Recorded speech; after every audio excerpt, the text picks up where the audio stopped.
അലിഗഡ് മുസ്ലിം സർവകലാശാലയുടെ ഹൃദയമാണ് ഈ കാണുന്ന മൗലാന ആസാദ് ലൈബ്രറി.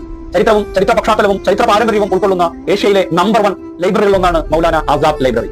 വൈജ്ഞാനിക രംഗത്ത് ഇന്ത്യ ലോകത്ത് നൽകിയ സംഭാവനകളിൽ എണ്ണപ്പെടുവാൻ ശേഷിയും കരുത്തുമുള്ള അത്രമേൽ വൈജ്ഞാനികമായ ഗ്രന്ഥങ്ങളുടെ ശേഖരങ്ങൾ ഉൾക്കൊള്ളുന്ന ഒരു മഹാസമുച്ചയമായി അലിഗഡ് മുസ്ലിം സർവകലാശാലയുടെ മൗലാന ആസാദ് ലൈബ്രറിയെ നമുക്ക് കണക്കാക്കാവുന്നതാണ്. ഇത്ര പ്രാധാന്യമുള്ള ഒരു ലൈബ്രറിയാണ് ഇത്. യൂണിവേഴ്സിറ്റിയുടെ ജീവവായുവും നട്ടലുമായി ഈ ലൈബ്രറി നമുക്ക് വിശേഷിപ്പിക്കുവാൻ കഴിയും. 1877 ലിറ്റിൽ ഡൺ എന്ന പേരിലാണ് ലൈബ്രറി ആദ്യകാലത്ത് പ്രവർത്തനം ആരംഭിച്ചിട്ടുണ്ടായിരുന്നത്.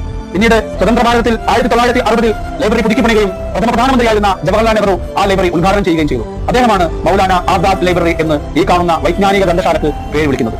അന്നു മുതൽ മൗലാന ആസാദ് ലൈബ്രറി എന്ന പേരിലേക്ക് ഈ ലൈബ്രറി മാറുകയാണ് ഉണ്ടായിട്ടുള്ളത്. വൈജ്ഞാനികമായ വിവിധ മേഖലകൾ ഉൾക്കൊള്ളുന്ന അനവധി പുസ്തകങ്ങളുടെ ശേഖരങ്ങൾ 7 നിലകളിലായി നീണ്ടുകിടക്കുന്ന ലൈബ്രറിയുടെ ഗ്രന്ഥമുറികളിൽ നമുക്ക് കാണാൻ കഴിയും. നിരവധി ആളുകൾ ഇരുന്ന് റെഫർ ചെയ്യുകയും പഠിക്കുകയും ചെയ്യുന്ന റീഡിംഗ് റൂമുകൾ ലൈബ്രറിയിൽ ഒരു വിശേഷണമാണ്. ഗവേഷകരും ബിരുദാനന്തര വിദ്യാർത്ഥികളും അധ്യാപകർക്കും അവരുടെ